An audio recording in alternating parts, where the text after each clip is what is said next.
Everyone, मैं हूँ राजनंदिनी और आप देख रहे हैं अक्रॉस बॉर्डर्स विद आरएनएस। ये मेरा पहला पॉडकास्ट है और जिसके साथ मैंने ये पॉडकास्ट किया है वो कहते हैं कि मेरा कोई इंट्रोडक्शन नहीं है। मैंने जब उनसे पूछा कि मुझे अपने इंट्रो में बोलने के लिए आपका कुछ ना कुछ इंट्रोडक्शन देना पड़ेगा कि मैंने किससे बात की है, तो उन्होंने कहा कि मैं अपने विजिटिंग कार्ड पर भी ये नहीं लिखवाता हूँ कि मैं कौन हूँ या मैं क्या काम करता हूँ। मैंने अपने विजिटिंग कार्ड पर भी ये लिखवाया हुआ है कि मिट्टी का तन, मस्ती का मन, क्षण भर जीवन, यही है मेरा परिचय। Which means a body of clay, a mind full of play and second of life. That's me. तो जब किसी इंसान के विचार इतने बड़े हो सकते हैं और कोई इतना अच्छा सोच सकता है, तो आपको क्या लगता है ये पॉडकास्ट कैसे होने वाला है आगे जाके? मैंने इस पॉडकास्ट में उनसे रिलेशनशिप्स के बारे में बात की है, फ्रेंडशिप्स के बारे में बात की है, हमने हिस्ट्री के बारे में बात की है, स्पेशली राजस्थान के कल्चर के बारे में बात की है, क्योंकि he is a well known person, उनके पास बहुत नॉलेज है राजस्थानी कल्चर को लेकर।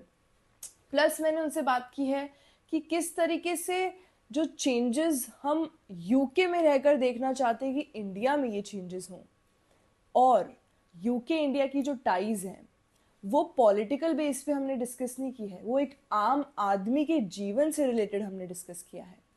साथ ही साथ मैंने उनसे ये भी बात की है कि कुछ ऐसे नोन फैक्ट्स हैं जो लोगों को लगता है कि सच है, लेकिन वो सच नहीं है, स्पेशली हमारे कल्चर और वैल्यूज़ को लेकर। तो ऐसी कई सारी बातें हुई हैं इस पूरे पॉडकास्ट में। और ये जो एपिसोड है ये इसीलिए खास है क्योंकि सबसे पहले तो ये मेरा पहला एपिसोड है और मुझे इन्हें सुनना बहुत पसंद है, क्योंकि मुझे ऐसा लगता है कि मैं कुछ ना कुछ यहाँ से सीख कर जाऊंगी या कुछ नया समझ कर जाने वाली हूँ। बिना देरी के शुरू करते हैं, क्योंकि ये पॉडकास्ट मैंने जिसके साथ किया है उनका नाम है हरेंद्र सिंह जोधा।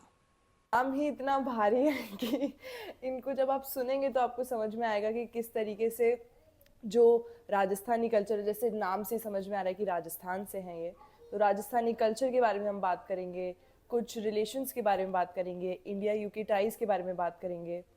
तो सबसे पहले मैं शुरू करना चाहूँगी कि आपको काफ़ी साल हो गए हैं यूके में रहते हुए। जब आप यहाँ आए थे तब का टाइम अलग था, अब का टाइम अलग है, क्या चेंजेस आपको देखने को मिले हैं? पहला जैसे आपने कहा ना कि नाम का दो शब्द बड़े इंपॉर्टेंट है, हरिंद्र और जोधा। तो जो मेरा पहला नाम है ना हरिंद्र, वो इतना मायने नहीं रखता। मुझे लगता है कि वो कुछ सालों बाद या कुछ टाइम के बाद वो भुला दिया जाएगा, लेकिन जो सरनेम है ना वो बड़ा वजनदार। मैंने पहले एक बार कहा था, उसका रीज़न है कि उसके पीछे हज़ारों सालों की हिस्ट्री है। और मेरे फोर फादर्स राव जोधा जिन्होंने जोधपुर बसाया, और आज दुनिया में देखा जाए तो सबसे ज़्यादा यदि प्रिंसली स्टेट्स किसी के रहे तो वो राठौड़ के रहे। सो इसलिए जोधा नाम तो अजर और अमर है। बिल्कुल। पर मेरा नाम है वो तो ये नश्वर। रॉयल फैमिली से रिलेटेड है जोधा? ये राठौड़ क्लैन है, जो दुनिया का सबसे बड़ा भाईपा है। अच्छा। ब्रदरहुड है। और हमेशा ऐसा रहा कि जो बड़े भाई हैं वो राजा बनते रहे और उनके जो छोटे भाई हैं वो उनके साथ आर्मी में हमेशा लड़ते रहे। सो क्लैन का हर आदमी रॉयल फैमिली नहीं हो सकता जी। पर उस पूरे सिस्टम को बनाने में उनका एक बड़ा कंट्रीब्यूशन रहा है। ओके। आपने कहा कि क्या चेंजेस देखे हैं। हाँ।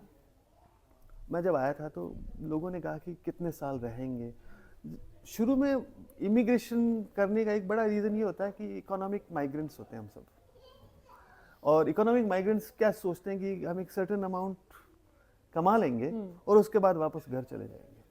लेकिन जगजीत सिंह ने बहुत ज़बरदस्त कहा।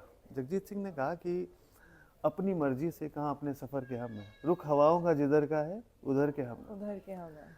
पहले हर चीज़ थी अपनी, मगर अब लगता है अपने ही घर में किसी दूसरे घर के हम।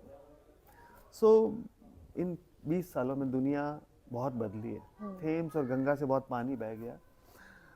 अब भारत वैसा भारत नहीं रहा जैसा भारत हम छोड़ के आए थे। बिल्कुल। हम भारत छोड़ के आए थे DDLJ वाला, या फिर उस एरा का हाँ। आज कंप्लीट चेंज हो गया। और यूके में भी यदि देखा जाए तो बहुत बड़ा चेंज है। अभी हम जिस जगह बैठे हैं लंदन में, ये एक तरह से देखा जाए तो इस एरिया में पहले देसी लोग रहा नहीं करते थे। आज मैं देखता हूँ आप हर गली में, हर नुक्कड़ में आपको देसी रेस्टोरेंट्स मिलेंगे, देसी लोग मिलेंगे। और मैं ऐसा इसलिए नहीं कह रहा हूँ कि हम यहाँ आने के बाद यहाँ की कल्चर को चेंज करें।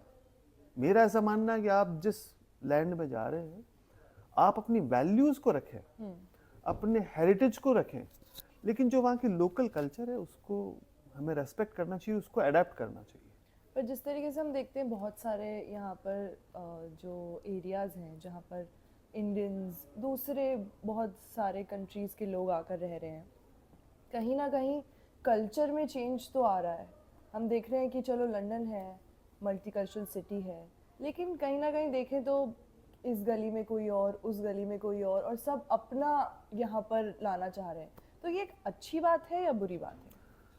एक सर्टेन लिमिट तक अच्छी बात है, क्योंकि डाइवर्सिटी यूके का नया मंत्र है। अब सोचिए कि कॉलोनियल इरा में ब्रिटिश एम्पायर पूरी दुनिया पे राज करता था और अपनी जो कल्चरल हेगमनी थी उन्होंने पूरी दुनिया पे ला दी। आज भी दुनिया के ज़्यादातर जगहों के सिस्टम्स ब्रिटिश एम्पायर ने जो सिस्टम सेट किया उस पर चलते हैं। और उसी ब्रिटेन में अब आप देखते हैं कि अलग अलग कल्चर्स के लोग हैं। आप देखेंगे मिडल ईस्ट के अलग अलग कंट्रीज़ के लोग हैं, अफ्रीका और कैरेबियन लोग हैं, यहाँ के एशियन में इंडिया के लोग हैं, पाकिस्तान के लोग हैं, बांग्लादेश। सबकी कल्चर, सबकी जो लैंग्वेज, सबकी हेरिटेज डिफरेंट है और वो खूबसूरत बनाती है, क्योंकि हमें एक सिटी में या एक कंट्री में बहुत सारे कंट्रीज़ का एक्सपीरियंस हो जाता है। इससे ज़्यादा खूबसूरत बात क्या होगी। और दुनिया जितनी डाइवर्स होती है ना, जैसे आप सोचिए कि सारे कलर्स एक जैसे ही हों तो हम बोर हो जाएंगे, लेकिन जब आप अलग अलग कलर्स को देखेंगे, रेनबो के सारे रंगों को देखेंगे, तो आपको लगेगा कि तो बहुत खूबसूरत है। रेनबो के बारे में मुझे याद आया कि आप रेनबो में जो इतने सारे रंग हैं, आप कहीं पे लाइन नहीं खींच सकते कि ये कलर यहाँ फिनिश हो रहा है और दूसरा कलर शुरू हो रहा है। वो आपस में कहीं ना कहीं मर्ज हो जाता है, कनेक्टेड।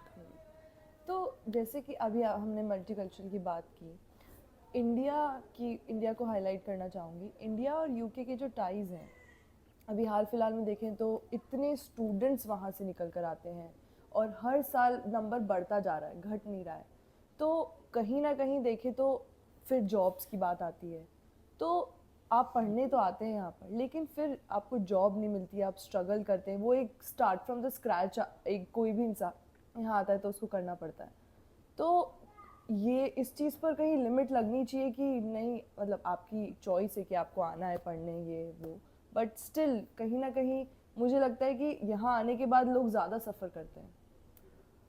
इसको मैं दो तीन अलग अलग नज़रियों से देखता हूँ। एक ज़माना था जब पंडित नेहरू यहाँ आए, या डॉक्टर अंबेडकर आए, या गांधी जी आए, तो उनके पीछे एक बहुत बड़ा सपोर्ट सिस्टम था, फाइनेंशियल। मतलब उस समय विलायत में पढ़ना, फॉरेन में पढ़ना एक बहुत बड़ी प्रेस्टीज मानी जाती थी। हाँ।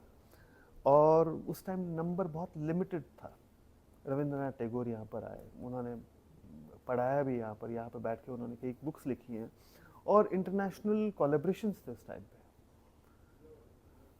यदि इतने सारे स्टूडेंट आ रहे हैं तो इसका एक एस्पेक्ट ये है कि लोगों की इतनी बाइंग कैपेसिटी या फिर खर्च करने की ताकत बढ़ गई इंडिया में कि वो अपने बच्चों को फॉरेन में भेजकर पढ़ाने की कैपेबिलिटी रखते हैं, या फिर यदि वो लोन भी लेते हैं तो भी वो उतना रिस्क लेने की हिम्मत रखते हैं। सो मैं इसको उस पॉजिटिव सेंस से कहूँगा। Second, struggle. जवान आदमी यदि स्ट्रगल नहीं करेगा, यदि वो सारी बेसिक फंडामेंटल चीज़ें नहीं सीखेगा, तो फिर उसके पास फ्यूचर में सीखने के लिए कुछ है ही नहीं। आपको कहीं ना कहीं से ज़ीरो से शुरुआत करनी है। अच्छी फैमिलीज़ के लोग इंडिया में छोटे कामों को करने में शर्म करते हैं, यहाँ आने के बाद वो सारे काम करते हैं। बिल्कुल। सो मैं तो कई बार मानता हूँ ये तो एक ट्रेनिंग का पार्ट हो गया उनका, कि उन्होंने लाइफ में वो बेसिक काम किए। उन्हें पता होना चाहिए कि जहाँ पर वो जाएंगे तो उनके फादर की, मदर की, उनकी फैमिली की रेपुटेशन के बेसिस पे उन्हें कोई जॉब नहीं देगा। आदमी की खुद की कुव्वत के बेसिस पर उन्हें जॉब्स मिलेंगी, खुद की कुव्वत के बेसिस पे उनको अपनी आइडेंटिटी बनानी पड़ेगी। ऐसे हजारों लोग हैं जिन्होंने अपनी आइडेंटिटी खुद के बेसिस पे बनाई है, ना कि अपने पेरेंट्स के बेसिस पे। और जब आप नज़र दौड़ाएंगे तो मैं संघर्ष को, स्ट्रगल को अच्छा मानता हूँ। ये आदमी को गढ़ता है, ये आदमी को तैयार करता है नेक्स्ट फेज के लिए। जो प्लांट्स गमलों में उगते हैं, जिनकी हम बहुत सार संभाल करते हैं, वो उन्हें आप 2 दिन पानी ना दें, वो कुमला जाएंगे, वो मर जाएंगे। लेकिन जंगल के अंदर संघर्ष करके जो पेड़ धीरे धीरे स्ट्रांगली खड़े होते हैं, वो कभी कुमलाते नहीं है, वो हजारों हजार साल तक जिंदा रहते हैं और उन्हें किसी सहारे की जरूरत नहीं है। तो मुझे लगता है ये तो नर्सरी है, इंडिया से लोग आ रहे हैं और वो तैयार हो रहे हैं, तो ये भी एक इसका पॉजिटिव एस्पेक्ट है। पर कई लोग ऐसे हैं कि वहाँ पर ऑलरेडी उनका सब सेटल्ड बिजनेस है या कुछ है, वो छोड़कर फिर लोग यहाँ आते हैं सिर्फ ये दिमाग में कि हम फॉरेन कंट्री में जा रहे हैं। आदमी को सिर्फ पैसा ही इम्पोर्टेंट नहीं है, सिर्फ नाम ही इम्पोर्टेंट नहीं है। कुछ लोग इसलिए आते हैं क्योंकि उन्हें सुकून की तलाश है। जब वो फॉरेन कंट्री में आते हैं तो उन्हें एक अलग तरह का एक सुकून मिलता है। एक कॉमन सिटीजन बनकर रहना भी एक सुकून है। इंडिया में जो बड़े सेलिब्रिटीज हैं, जब वो लंदन में आते हैं तो हम उन्हें ऑक्सफोर्ड स्ट्रीट पर, मे फेयर में हम उन्हें ऐसे ही घूमते हुए देखते हैं। तो ये उनकी लाइफ में लैक करता है, तो उन्हें लगता है कि जब यहाँ आएंगे तो हम एक सुकून भरी जिंदगी जिएंगे। जिन लोगों के बिजनेसेस इंडिया में है, उन्हें लगता है कि उनके पास एक सर्टेन अमाउंट आ रहा है, क्यों ना वो यहाँ पर उस बिजनेस मॉडल में कुछ रिप्लिकेट करके, कुछ नया करके एक्सपैंड करे। उनका विजन ब्रॉड होता है। सो वो भी एक बड़ा इम्पैक्टफुल पॉइंट है। इंडिया की कई गवर्नमेंट्स हैं, जैसे राजस्थान की गवर्नमेंट है, बाकी कई स्टेट्स की गवर्नमेंट है, जो हर साल 500 से 1000 बच्चों को स्कॉलरशिप देकर फॉरेन पढ़ने भेजती है। और वापस वो बच्चे जब जाते हैं इंडिया तो इस नई वर्क कल्चर को लेकर जाते हैं। सो ये एक सिविलाइजेशन का या वर्क कल्चर को चेंज करने का प्रोसेस भी है। बैक टू राजस्थान जहाँ से हमारी शुरुआत हुई है, तो राजस्थान का जो कल्चर है वो यहाँ पर भी बहुत डेवलप्ड है। ऐसे देखा जाए तो आप एक राजस्थान एसोसिएशन चलाते हैं, आपकी पूरी टीम जो है वो इस पर वर्क करती है। और राजस्थान का जो एक कल्चर है, जैसे अभी हाल फिलहाल में सीएम आए थे, जब उन्होंने देखा कि सब राजस्थानी पोशाक में है, लंदन में वो भी, तो वो एक नई सोच है कि हम कहीं पर भी हों, हमारा कल्चर जिंदा रहना चाहिए। मैं एग्री करता हूँ, कल्चर सिर्फ पहनावा या खान पान ही नहीं है। कल्चर का मतलब है वैल्यूज। और जो जितने अभावों में रहा, संघर्षों में रहा ना, और उसके बाद वैल्यूज को जिन्होंने इंटैक्ट रखा, आप सोचिए राजस्थान में जैसे मारवाड़, मतलब लैंड ऑफ डेथ, कई हजार साल से इतनी सारी भीषण जो आपदाएं आती रही, वहां पर अकाल आते रहे, पानी नहीं रहा, रिसोर्सेज बहुत कम रहे, उसके बाद भी उन्होंने उन चीजों को इंटैक्ट रखा। तो वो जब एक अच्छी जगह और खुशनुमा जगह आएंगे तो डेफिनेटली मैं तो इस चीज से एग्री करूंगा कि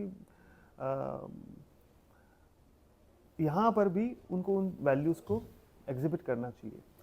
मैं जब इस फेज को देखता हूँ तो 2-3 पॉइंट्स देखता हूँ। एक फेज था 1900 से लेकर 1930-40 तक राजस्थान का, या 45 तक, वो था फर्स्ट वर्ल्ड वॉर और सेकेंड वर्ल्ड वॉर। दुनिया में लाखों सैनिक राजस्थान से आए, इंग्लैंड में, फ्रांस में, मिडल ईस्ट में, हाइफा में, हर जगह वो लड़े। और उनकी देवलियां हर जगह मैं देख के आया हूँ उन्हें, फ्रांस, जर्मनी, हर जगह देख के आया हूँ, वो लड़े और मरे। तो फर्स्ट वर्ल्ड वॉर और सेकेंड वर्ल्ड वॉर में राजस्थान का बहुत बड़ा कंट्रीब्यूशन रहा। अनफॉर्चुनेटली ना तो ब्रिटेन में, ना इंडिया में, ना राजस्थान में उनके बारे में कोई बात नहीं करता। अब क्यों, मुझे उसका रीज़न पता नहीं। आपने भी रिसेंटली विजिट किया था? मैंने विजिट किया और मैंने देखा कि आसपास के गाँव के लोग, जिनके ग्रैंड चिल्ड्रन या ग्रेट ग्रैंड चिल्ड्रन अभी हैं, जब उन्होंने देखा कि उनके फोर फादर्स के इतने बड़े मेमोरियल्स हैं वहाँ पर, वो सरप्राइज हुए। और देखो, एक भाव आता है लोगों के मन में कि हमारे फोर फादर्स को फॉरेन में कैसे लोग याद करते हैं, और ये उनका जेन्युइन कंट्रीब्यूशन था। वो आए, लगभग फर्स्ट वर्ल्ड वॉर में मैंने देखा 1,40,000 लोग आए, अलग अलग स्टेट से आए, मैं ऐसा नहीं कहता सारे राजस्थान से आए। उनमें से कई लोग वहाँ उन्होंने सुप्रीम सेक्रीफाइस किया और उनकी देवलियाँ हैं वहाँ पर, उनके नाम लिखे हुए हैं। सो ये एक बहुत बड़ा अचीवमेंट है उन लोगों के लिए। सेकंड फेज थी जिसके अंदर राजस्थान से बहुत सारे मारवाड़ी सेठ यहाँ हैं 1940s के आसपास।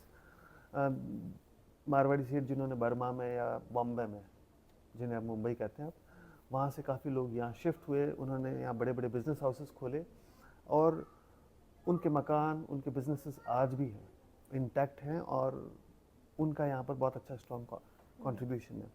फिर एक थर्ड वेव आई जिसे हम कह सकते हैं कि अराउंड 2000 के लगभग बहुत सारे लोग आईटी में या शेफ्स में या दूसरे प्रोफेशंस में इस कंट्री के अंदर आए और सेटल हुए। सो ये जो 3 अलग अलग तरह की वेव्स आई, फर्स्ट वेव जो आई थी उनमें से ज़्यादातर लोग उन्होंने सुप्रीम सेक्रीफाइस किया, वो चले गए। सेकेंड वेव जो आई उसके अंदर लिमिटेड नंबर के लोग आए पर उन्होंने अपने बिजनेस में अच्छे से क्वाइटली सेटअप किया जैसे आम मारवाड़ी आदमी करता है। फिर जो थर्ड वेव आई, हमेशा मैं ऐसा मानता हूँ कि कल्चर का, हेरिटेज का जो जुआड़ा है वो मिडिल क्लास पे होता है। सो जो ये थर्ड वेव आई ना, उनके ऊपर वो उसका वजन था, तो उन्हें लगा कि यार जो हमारे फादर और ग्रैंडफादर ने, दादू सा ने या काको सा ने या आप सा ने सिखाया, वो अपने को यहाँ पर कंटिन्यू करना है। तो जो उनके मन का जो फीलिंग था ना, वो जब आप लोगों के मन के भावों को एक साथ एक प्लेटफॉर्म पर रख देते हैं, सो जो राजस्थान एसोसिएशन यूके जिसकी आप बात कर रहे हैं, वो उसमें आपने गलत फ्रेज यूज कर दिया, आप चलाते हैं नहीं, इसे पूरी टीम चलाती है। मतलब वो मेरी टीम नहीं, मैं ऐसा कह सकता हूँ, वो सारे लोग मिलकर उसको चलाते हैं क्योंकि उनके सबके मन के फीलिंग का एक्सप्रेशन है। और जब आपके मन का फीलिंग का एक्सप्रेशन होता है तो खूबसूरत चीज़ों का जन्म होता है क्योंकि आप मन से उन चीज़ों से जुड़े होते हैं। इसीलिए ये पिछले इतने सालों में इतने सारे कल्चरल प्रोग्राम्स हुए, सिर्फ कल्चरल प्रोग्राम भी नहीं जिसमें हज़ारों लोग आते हैं, वो अपनी वेशभूषा में आते हैं, तो उनके बच्चों को भी पता चला। वो जिन बच्चों ने 2016 में ज्वाइन किया, आज वो काफ़ी बड़े हो गए, अब वो यूनिवर्सिटी जाने लग गए, पर उनके मन में उनकी आइडेंटिटी की जो है ललक, वो उनके अंदर एक आइडेंटिटी का एस्टेब्लिशमेंट हो गया कि आप कहाँ से हैं, आप किस कल्चर से बिलोंग करते हैं और आप किन वैल्यूज़ को आप प्रमोट करते हैं। और इससे मुझे बहुत अच्छा लगा ये सुनकर कि सब साथ में मिलकर चलाते हैं, आप अकेले उसको वो नहीं करते हैं। मैं ये पूछना चाहूँगी कि आप इतने लोगों के बारे में पढ़ा है, आपने इतना समझा है आपने, तो कोई ऐसी 3 पर्सनालिटीज़ आप मुझे बताएं जो इस दुनिया में नहीं है और उनसे वो अगर आपको मिले, आप उनसे बात कर सके, तो वो कौन है और क्या बात करेंगे? ऐसी बहुत सारी पर्सनालिटीज़ हैं। कोई 3 आप ऐसे बताएं जो आपको हो कि हाँ, ऐसी बहुत सारी पर्सनालिटीज़ हैं जिनसे मिलना और बात करना शायद बहुत अच्छा लगेगा। और एक है, मैं पहला नाम लूँगा, वो है लेफ्टिनेंट जनरल हणूत सिंह। वो जसोल से थे और मॉडर्न जो इंडिया है उसके वन ऑफ द बेस्ट सेना नायक कह सकता हूँ दुनिया में। और उनके लिए 2 उपाधियाँ हैं, संत और सिपाही, जो राजस्थान की परंपरा रही है। वो बेहतरीन सिपाही रहे हैं, मतलब उन्होंने इंडिया के लिए जितने वॉर लड़े, उन्हें महावीर चक्र मिला, उनके साथ में जो काम करते थे उन्हें परमवीर चक्र मिला, और उन्होंने जो इंडियन आर्मी है उसके कई सारे जो प्रोसेसेस हैं, कई सारे डॉक्यूमेंटेशंस हैं, वो उन्होंने लिखे। और उनके बारे में जितना पढ़ा जाए एज ए सिपाही उतना कम है। वो एक ऐसे सिपाही थे जो शाम को 8 बजे के बाद किसी आर्मी की पार्टी में नहीं जाते थे, वो ड्रिंक नहीं करते थे और बहुत स्ट्रेट फॉरवर्ड थे और खरे दिल के आदमी थे, जैसे मैं कह सकता हूँ एक खरा आदमी। वो वैसे थे, ये उनकी सिपाही की आइडेंटिटी थी। यदि उनमें कुछ फ्लेक्सिबिलिटी होती, यदि उनकी कमर थोड़ी और झुकती, तो वो इंडिया के army chief of army staff बनते, पर वो इसी एक रीजन से ही नहीं बने। उनसे क्या बात करना चाहोगे अगर आप? और जो दूसरा उनका पहलू रहा, ताउम्र एक तो वो कंवारे रहे, शादी नहीं की, और पूरी जिंदगी उन्होंने ईश्वर के साथ कनेक्ट होने में अपना समय बिताया। सो उनके जीवन के 2 ही पहलू रहे। वो जितने बड़े सिपाही थे उतने ही बड़े वो संत संत थे। थे। और जो उनका आखिरी समय था वो भी मेडिटेशन में गया। 2-3 दिन तक पता ही नहीं चला कि वो जीवित हैं या उन्होंने देह त्याग दी। और मैं उनसे मिला हूँ, 2-3 बार उनसे मिला हूँ। ये मेरा सौभाग्य रहा कि उनसे मैं मिल पाया। पर होता ना, जब आप में बचपन में आप में वो सवाल होते हुए भी आप में वो हिम्मत नहीं होती कि आप उनसे कुछ सवाल पूछ पूछ सकें। सके। यदि मैं उनसे आज मिलूं तो मैं डेफिनेटली उनसे पूछूंगा कि जो ये संत और सिपाही का जो उन्होंने कोलैबोरेशन किया इस मॉडर्न टाइम में, जो हमारी परंपरा रही है, उन्होंने उसको कैसे किया, कैसे उसको निभाया। और हम सब गृहस्थ लोग हैं, हमारे खुद के प्लस और माइनसेस हैं, प्रॉफिट्स और लॉसेस हैं। और उसमें हम, कोई ज़रूरी नहीं कि आप आर्मी में हो, आप जहाँ पर भी आप काम कर रहे हो, तो इन दोनों चीज़ों को किस तरह से कंबाइन करें कि हमारा इहलोक और परलोक दोनों सुधर जाए। ये उनसे सबसे बड़ी लर्निंग है। वो अपने काम में भी बहुत माहिर थे, और जो उन्होंने अपनी पर्सनल लाइफ में स्पिरिचुअलिटी में जो अचीव किया, वो पिनैकल था। सो ये मैं उनसे पूछूंगा ज़रूर। आप भी बहुत स्पिरिचुअल हैं ऐसे देखा जाए तो। आप कौन से जो एक आपकी कोई हैबिट बताएं जो आप करते हैं डेली? मैं ऐसा तो नहीं कह सकता कि मैं बहुत स्पिरिचुअल हूँ। मेरा ऐसा मानना है कि हो सकता है प्रारब्ध ने या संस्कारों ने या फिर आसपास जो जिन लोगों ने हमें प्रभावित किया, जैसे बाला सती जी हैं, या मेरे एक छोटे नानू सा थे जो पुष्कर ब्रह्मा मंदिर के मैन थे, वो बहुत सच्चे संत थे। ये उनका आशीर्वाद है कि वो शायद, हो सकता है, मुझे ऐसा लगता है कि मेरे शरीर में या मेरी आत्मा में कहीं इनएक्टिव फॉर्म में, और मैं चाहता हूं कि वो इनएक्टिव फॉर्म कभी एक्टिव हो। मुझे ऐसा महसूस होता है कि उनकी ब्लेसिंग्स मेरे अंदर कहीं इनएक्टिव फॉर्म में है, स्पिरिचुअल एस्पेक्ट में, और कहीं ना कहीं मैं उस इनएक्टिव फॉर्म को एक्टिव करके उस जो संपूर्ण सत्ता है उससे कहीं ना कहीं कनेक्ट होने की कोशिश करना चाहता हूँ। मॉडर्न टाइम में जब हम देखते हैं तो मेरे को ऐसा एहसास हुआ कि ज़्यादातर लोग सोशल मीडिया में, या जो बड़े दिखते हैं या जो अच्छी बात करते हैं, हम उनसे ज़्यादा प्रभावित होते हैं। या जो चीज़ों को अच्छी तरह से प्रेजेंट करते हैं, हमें लगता है कि वही सच्चा संतत्व है। पर मेरा अनुभव ऐसा रहा कि न सिर्फ राजस्थान में, मतलब पूरे इंडिया में लोकल लेवल पे बहुत सारे ऐसे लोग हुए हैं जिन्हें लोगों ने या तो पहचाना नहीं, या फिर लोगों ने उनसे उस तरह का संवाद नहीं किया, या फिर उनसे वो सीखने की कोशिश नहीं की, जिजीविषा नहीं की। जैसे मैं मेरठ से हूँ, ऐसा कोई दुनिया इंडिया में कोई आदमी नहीं होगा जिन्होंने मीराबाई का नाम नहीं सुना। और मेरी मम्मी कहती है कि मीराबाई जब भजन गाती थी तो वो इतनी इंटेंसिटी से गाती थी ईश्वर के प्रेम में कि वो हर भजन में जुर जुर के रोती थी ईश्वर को प्राप्त करने के लिए। तो जब वो जुर जुर, इसीलिए उनके भजनों को कई बार जुरापा कहा गया।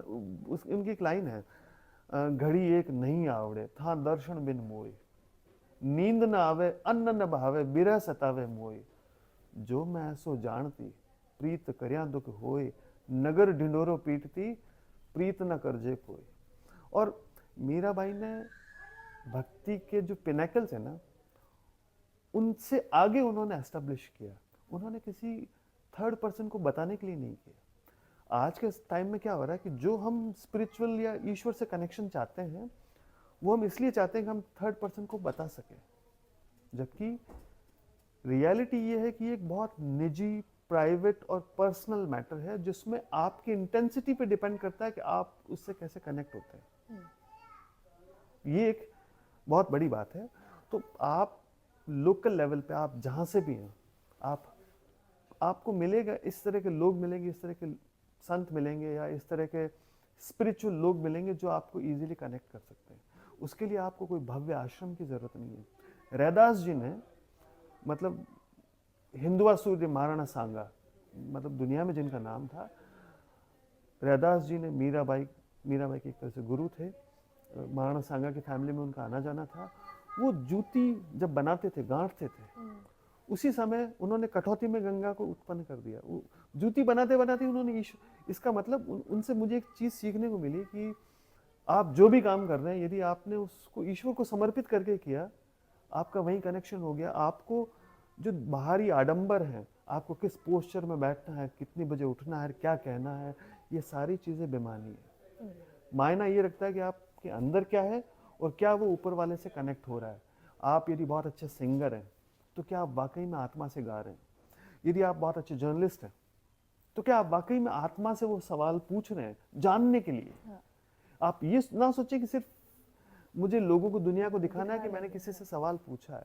यदि आप टीचर हैं तो क्या आपने स्टूडेंट्स को या बच्चों को इस तरह से पढ़ाया कि जैसे वो ईश्वर के भेजे हुए दूत हैं जिन्हें आप कुछ कम्युनिकेट करना चाह रहे हैं, आप अपनी तरफ से कोई बड़ा कंट्रीब्यूशन नहीं कर रहे।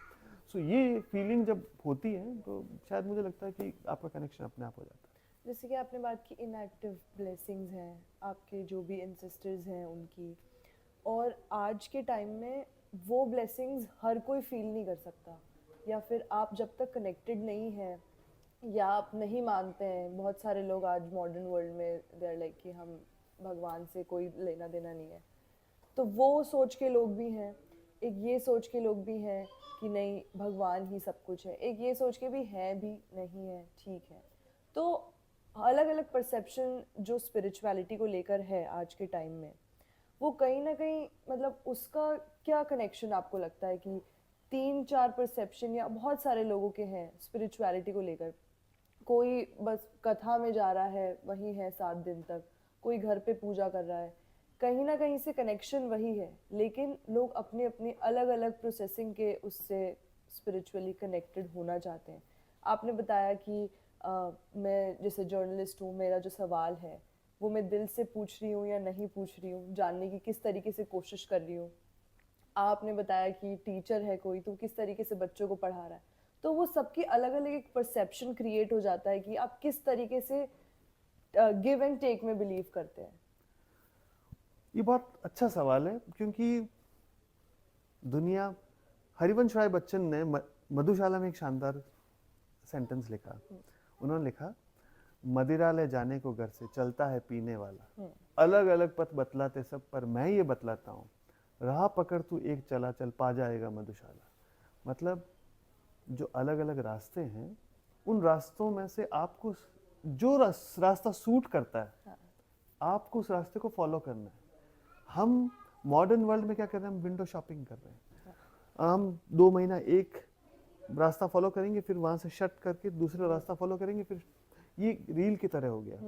तो हम पहुंचते कहीं नहीं है, हम उस विंडो शॉपिंग में रह जाते हैं। और भारतीय दर्शन तो कितना विशाल है। भारतीय दर्शन में चारवाक हुए थे। चारवाक ने कहा था कि यावत जीवेत सुखम जीवेत, ऋणम कृतमाम धृतम पीवेत। मतलब जब तक जियो सुख से जियो, उधार लो और घी पियो। मतलब जिसमें वेस्टर्न वर्ल्ड आज बिलीव करता है, आप क्रेडिट कार्ड यूज करो, लाइफ को एंजॉय करो। सो हमारे पास एक एक्सट्रीम वाइड रेंज का स्पेक्ट्रम है। अब हमारी चॉइस क्या है? जो हमारी चॉइस है, क्या हम उस चॉइस पे स्ट्रांगली एक सर्टेन एज के बाद तो हमें उसे फॉलो करना चाहिए ना।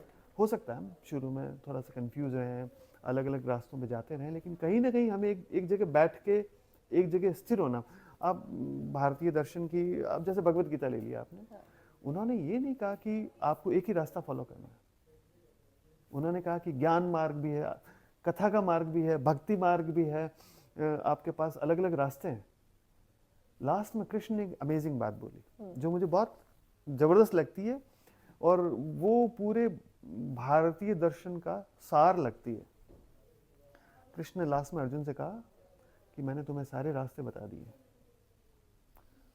18 चैप्टर में उन्होंने कहा यत् इच्छसि तत् कुरु। मतलब अब जो तुम्हारी इच्छा है ना, जो तुम्हारी चॉइस है, अब तुम वो करो। सो मैं किसी के रास्ते को गलत नहीं मानता। कईयों को सिर्फ भजन में आनंद है, कईयों को सिर्फ कथा में आनंद है, कईयों को मेडिटेशन में आनंद है, कईयों को शिव की पूजा करने में आनंद है, कईयों को लड्डू गोपाल की पूजा में आनंद है, और कईयों को ऐसा लगता है कि मेरी कर्म ही मेरी पूजा है। तो ये उनकी चॉइस है। यदि उस चॉइस को वो शिद्दत से, कन्विक्शन से और अंतर्मन से करे, बस वही तो कनेक्शन है उसके, मतलब हमें कोई बहुत ज़्यादा ढूंढने की ज़रूरत नहीं कहीं पर। आप कभी अपने आप से बात करते हैं, मतलब सेल्फ टॉक, या मिरर में देखकर अपने आप से बात करना, या सिर्फ खुद से, मतलब जस्ट मी टाइम? मैं जितना बहिर्मुखी हूँ, एक्सट्रोवर्ट हूँ, उससे 1000 गुना ज़्यादा इंट्रोवर्ट हूँ। और मुझे नहीं लगता कि दुनिया में कोई ऐसा आदमी है जो अपने आप से बात नहीं करता। मैं शीशे में देख के तो बात नहीं करता, उसको तो हम कह सकते हैं आत्ममुग्धता का भाव या नार्सिसिज्म। खुद से मैं डेफिनेटली बात करता हूँ, और जो बातें होती है शायद वो रिफ्लेक्शंस हैं कि जो हम काम कर रहे हैं क्या हम राइट डायरेक्शन में जा रहे हैं, उन्हें मैं विचार देने की कोशिश करता हूँ कि यार ये राइट विचार है या नहीं है। शुरू में जब आप बात करते हैं तो एक फेज ऐसा आता है कि यार जो हम काम कर रहे हैं वो उसे लोग कैसे परसीव करेंगे। स्लोली एंड ग्रेजुअली हम लाइफ में नेक्स्ट स्टेज में आ जाते हैं कि हमें लोगों के परसेप्शन का बहुत ज़्यादा चिंता नहीं करना चाहिए, क्योंकि लोगों का परसेप्शन उनके माइंडसेट पे डिपेंड है। बिल्कुल। हमें जो हमें ठीक लग रहा है हमें वो करना चाहिए। जो समझेंगे आपकी बातों को कि आप जेन्युइनली अच्छा काम कर रहे हैं तो वो आपको अप्रिशिएट करें या ना करें ये उनकी मर्जी है, बट आपने अपने सेल्फ सेटिस्फेक्शन के लिए कोई काम किया वो एक बहुत बड़ी बात है। मान लीजिए कि अभी आपका रसगुल्ला खाने का मन हुआ, आपने रसगुल्ला खाया, हो सकता है कोई आदमी कैलोरीज के बारे में आपके बारे में थॉट करे नेगेटिव, कोई आदमी ये सोचे कि देखो इंग्लैंड में आप रसगुल्ला खा रहे हैं, आप कितना शानदार काम कर रहे हैं। हर आदमी का एक अपना परसेप्शन है, बट आपने खुद ने अपने लिए क्या डिसाइड किया वो ज़्यादा इम्पॉर्टेंट है, वो मैटर करता है। कई बार हम लोगों के परसेप्शन के चक्कर में खुद के जीवन को बहुत ज़्यादा कॉम्प्लिकेटेड कर लेते हैं। और मैं अब इस स्टेज पे आने के बाद मुझे लगा कि नहीं, ये इसमें हमें घुसना नहीं चाहिए। हम खुद, पहले आप सोचते थे लोगों के बारे में? ये ऑब्वियस, हम सब ह्यूमन बीइंग हैं, हम कौन सा कोई, और ये इवोल्यूशन का प्रोसेस है। हो सकता है जो मेरे आज विचार हैं वो 10 साल बाद नहीं रहे। सो पहले मैं सोचता था कि यदि मैं ऐसा करता हूँ तो एक्स आदमी क्या सोचेगा, वाई आदमी क्या सोचेगा, जेड क्या सोचेगा। अब मैं इतना ज़्यादा नहीं सोचता, अब मैं मोस्टली उन चीज़ों पे फोकस कर रहा हूँ जो खुद को, अंतर मन को या आसपास की चीज़ों को खुशी दे। जैसे हम रिश्तों की बात कर रहे थे, आजकल बहुत सारे ऐसे, मतलब हमें बहुत लोग मिलते हैं इस दुनिया में, और हम किसी के साथ बैठते हैं, कोई हमारे कलीग्स हैं, कोई हमारे फ्रेंड्स हैं, फैमिली वाले हैं, लेकिन बहुत सारे लोग ऐसे हैं जिनको सिर्फ हम जानते हैं, मतलब सिर्फ जानते हैं, मतलब ना हम कह सकते कि हम उनके साथ काम करते हैं, ना हम कह सकते कि हमारे दोस्त हैं, और उसके लिए एक टर्म भी यूज़ करते हैं, एक्वेंटेंस। इसके बारे में आपका क्या सोचना है? मतलब ये एक जर्नी है। हाँ। आप एक जगह से दूसरी जगह जब जाते हैं तो आपको रास्ते में हज़ारों पेड़ मिलते हैं, हज़ारों पक्षी मिलते हैं, हज़ारों अलग अलग तरह के एनिमल्स मिलते हैं। ठीक वैसे ही दुनिया में जब आप जर्नी कर रहे होते हैं आपको हज़ारों लोग मिलते हैं। एक सेक्ट है जो आपको जानता है, जिन्हें आप जानते हैं। जानने का मतलब सिर्फ एक्वेंटेंस है। वो आपके बारे में थोड़ा सा ब्रीफली जानेंगे कि आप क्या करते हैं, कहाँ रहते हैं, या उनके पास थोड़ी इन्फॉर्मेशन होगी। ज़्यादातर लोग उस इन्फॉर्मेशन को देखते ही क्या करते हैं कि ये जज करने की कोशिश करते हैं कि मैं इस पर्सनालिटी से मेरे फ़ायदे के लिए क्या करवा सकता हूँ। यदि उन्हें लगेगा कि आपसे वो कुछ कहीं पे फ़ायदा ले सकते हैं, हाँ, तो वो उस जान पहचान को थोड़ा स्ट्रॉन्ग करेंगे। तो लोगों के पास आने के कई रीजंस होते हैं। मैंने एक बार पहले किसी को कहा कि कुछ लोग आते हैं भाव से, मतलब जिनमें प्रेम होता है, जेन्युइन प्रेम होता है। आपको इतने सालों की जर्नी में मुझे ऐसे कई 100 लोग मिले होंगे जिन्होंने वाकई में जेन्युइनली हमें प्रेम दिया। उन्होंने ये एक्सपेक्ट नहीं किया, तो जो प्रेम दे रहा आप उन्हें प्रेम दे। कई लोग आपके पास आते हैं स्वभाव से, आपका जैसा नेचर है वो उनका भी सिमिलर नेचर है, तो वो उन्हें आपके साथ टाइम स्पेंड करना अच्छा लगता है, वो वाइब मैच हो जाती है। वाइब मैच होती है। एक कैटेगरी है वो है प्रभाव से, मतलब फिनेंस हो सकता है, सोशल मीडिया पे पॉपुलरिटी हो सकती है, या फिर लोगों को लगता है कि वो आपके साथ बैठेंगे तो उनके कुछ और कनेक्शंस बनेंगे। सो जिसको जो चाहिए लाइफ में वो उसे ले लेता है।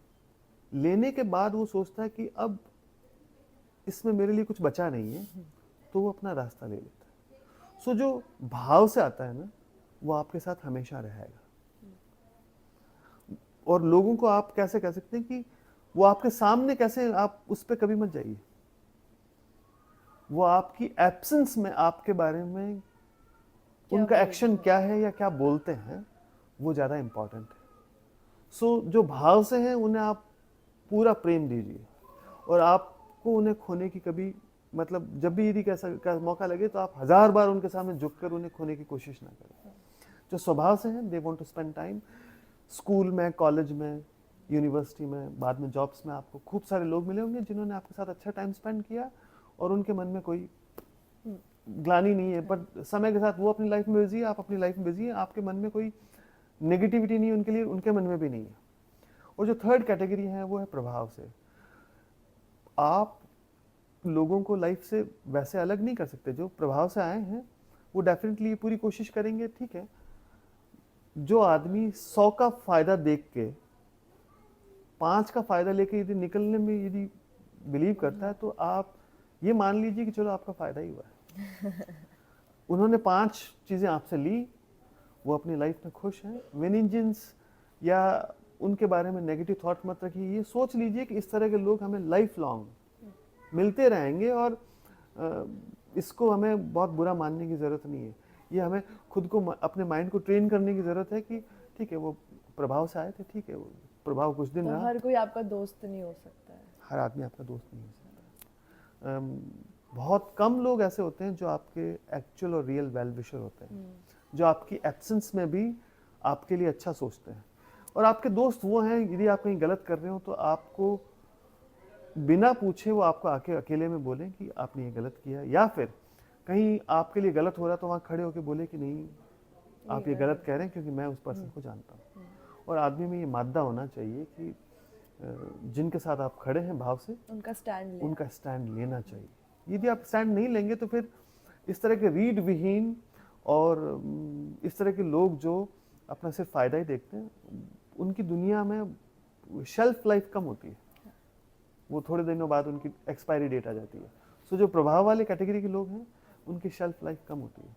मैं जैसे यहाँ पे जाता हूँ कहीं पे भी, तो मुझे भी हज़ारों लोग मिलते हैं, पर मैंने किसी के लिए विनिंजेंस नहीं रखा। लेकिन जो प्रभाव से हैं उन्हें जो चाहिए अपन जिन्वाइन कोशिश कर सकते हैं, क्योंकि हम ह्यूमन बीइंग हैं।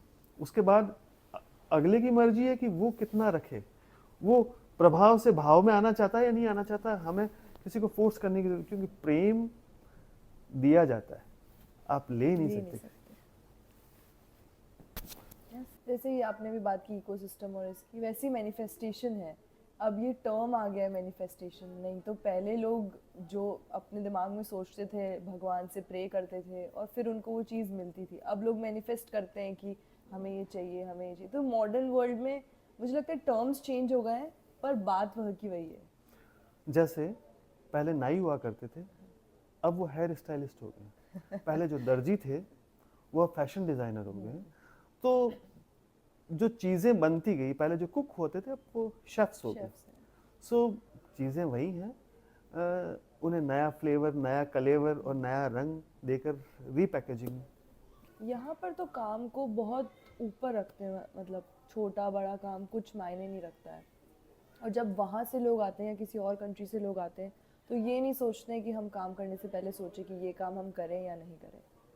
वो मुझे बड़ी अच्छी चीज़ लगती है यूके में या वेस्टर्न कल्चर की, कि सबको एक इक्वल बेसिस पे आप ट्रीट करते हैं। कौन बड़ा कौन छोटा वो नहीं देखा जाता है।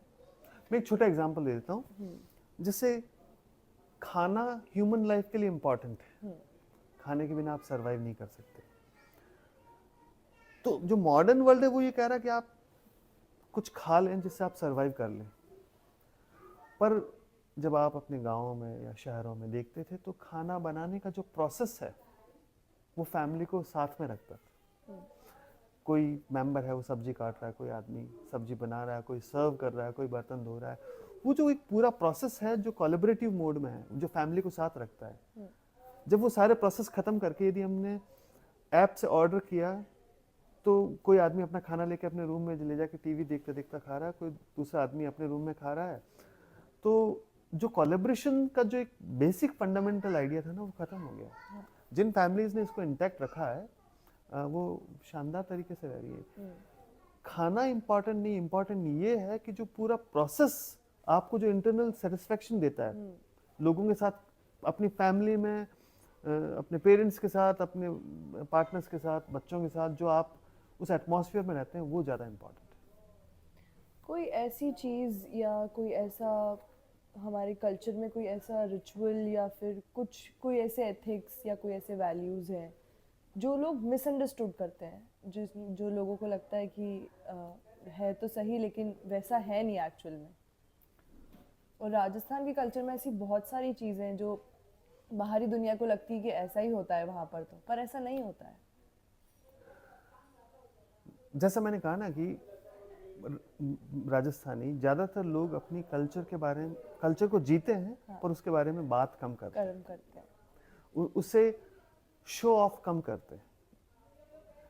मोस्टली अपने फैमिली में उन चीज़ों को रूटीन में रखते हैं। जैसे मैं एग्जांपल दे दूं कि पहले शादी को एक तरह से माना जाए 7 जन्मों का संबंध माना जाता था। अब आज के दौर में, मॉडर्न दौर में, इसे एक छोटा सा, क्या कह सकते हैं कि लीगल डॉक्यूमेंट मान लिया गया। ठीक है, मॉडर्न टाइम है, पर उसके रिपरकशंस कितने हैं? पहले उसके रिपरकशंस बहुत ज़्यादा है, उसका नेगेटिव इम्पैक्ट बहुत ज़्यादा है, और न सिर्फ एक लाइफ, कई लाइफ, पूरी लाइफ उसको सफ़र करती है। ये भी एक बहुत बड़ा डिसएडवांटेज है इस प्रोसेस का। यदि वहाँ के मैं रिचुअल्स को या अलग अलग तरह के जो रिवाज हैं, मॉडर्न टाइम में लोगों को लगता है कि इस तरह के रिवाज क्यों होने चाहिए। जैसे किसी की डेथ हुई है, डेथ होने के बाद कुछ दिन का शोक होता है उनके यहाँ। शोक होने के बाद फैमिलीज़ को किस तरह से इनवाइट किया जाता है, फिर फैमिलीज़ में जितनी भी बहन बेटियाँ, उन सबको उन्हें बुलाया जाता है, फिर उस फैमिली की तरफ से उन्हें वापस कुछ दिया जाता है। ये एक ऐसा बॉन्डिंग है जिससे आपके पास एक अपॉर्चुनिटी है कि आप उन सब से अच्छे से मिलें। उन बहनों को, बेटियों को ये लगे कि ये हमसे बहुत स्ट्रांगली कनेक्टेड है, भले ही वो आपकी डिस्टेंट फैमिली हो। सो जो कई रिवाज हैं वो बेहतरीन है। यदि देखा जाए तो शादी क्या है, आप यदि रजिस्ट्रार ऑफिस में जाएंगे, आप 5 मिनट में एक डॉक्यूमेंट फिल करेंगे, 4 आपके पास विटनेस होंगे और वो 5 मिनट में काम हो जाएगा। लेकिन वेडिंग के इतने सारे प्रोसेसेस हैं, कई बार हमें लगता है कि वो थकाऊ हैं, लेकिन आप जब उन सारे प्रोसेसेस को एंजॉय करते हैं, क्योंकि आप डेली लाइफ में तो वो काम कर नहीं सकते। अभी जैसे मैं देखता हूँ कि कोरियोग्राफ्ड वेडिंग्स होती हैं, उसके अंदर आपको खुद कुछ ज़्यादा करने की ज़रूरत ही नहीं है। आपको तो सिर्फ कैमरा के सामने खड़ा होना है और आपको पता है कि किस तरह के पोज देने हैं। वो फोटो में और वीडियो में तो अच्छे लगते हैं, लेकिन आप एक्चुअल में उस मोमेंट को एंजॉय नहीं कर रहे होते। सो इस तरह की कई रिवाज हैं, कई दस्तूर हैं। फैमिली में यदि किसी हेड ऑफ फैमिली की डेथ हो जाती थी, तो जो उनका सबसे बड़ा बेटा होता था, उसकी पाक दस्तूरी होती है, मीन्स उन्हें 12th डे उन्हें नया साफा पहना के, शोक खत्म करके नया साफा पहना के कि now you are head of family. ये एक बहुत अच्छा रिवाज है जिससे उस फैमिली में ये एस्टेब्लिश होता है कि ये हेड ऑफ फैमिली है। नए मॉडर्न दौर में इसके बारे में बहुत ज़्यादा लोग बात नहीं करते। मैंने देखा कईयों को कि किसी की डेथ हुई है, सुबह अर्ली मॉर्निंग, दोपहर में उनका अंतिम संस्कार हुआ, शाम को उनकी शोक सभा हुई और नेक्स्ट डे सब बैक टू वर्क हो गए। ठीक है, एक जीवन चला जाता है, जीवन कभी ख़त्म नहीं होता ना, लाइफ कभी ख़त्म नहीं होती, बट कई ऐसे प्रोसेस हैं जो उन सारी चीज़ों को फिर आप कनेक्ट करते हैं। वो कनेक्टिंग पॉइंट्स धीरे धीरे, स्लोली एंड ग्रेजुअली। और कुछ आप कहना चाहते हैं? और मेरा ये पहला पॉडकास्ट है, मैं चाहती थी कि मैं आपसे बात करूं क्योंकि मुझे आपको सुनना बड़ा अच्छा लगता है। आपको मैं काफ़ी टाइम से जानती हूँ और आपसे जब भी मैं मिली हूँ तो मैंने कुछ ना कुछ सीखा है हमेशा। तो मैं इसीलिए चाहती थी कि मेरा पहला पॉडकास्ट मैं आपका करूँ। आप कुछ कहना चाहते हैं? मैं बहुत फ्रेंकली बोल सकता हूँ, ऑनेस्टली, जब भी मुझे कोई ऐसा कहता है तो मैं हमेशा ये कहता हूँ कि जो थॉट्स या जो बातें हैं वो शायद मेरी खुद की नहीं हो सकती है, या फिर जिन शब्दों में हम उनको एक्सप्रेस करते हैं वो शब्द भी शायद मेरे नहीं हैं। मुझे ऐसा महसूस होता है कि ऊपर से कोई ऐसा कोई ब्लेसिंग है जो मेरे अंदर आता है और वही शब्दों के अंदर पिरोकर सामने चला जाता है। और जब मैं इसे ख़त्म करता हूँ तो मुझे नहीं लगता कि मेरा कोई रोल था। सो मैं तो एक मीडियम हूँ जैसे ये गुरबाणी में नहीं होता कि उन रहरा साहिब में कहीं लिखा है कि तू करता करना में नहीं, तुझ बिन दूजा उरू को नहीं, मतलब जो करने वाला है वो कोई और है। यदि हम उस बड़े सोर्स को फाइंड कर लें तो वो अपने आप आपको चीज़ें एग्जीक्यूट करवा देता है, आपको खुद कुछ करने की ज़रूरत नहीं। ऐसा मेरा मानना है।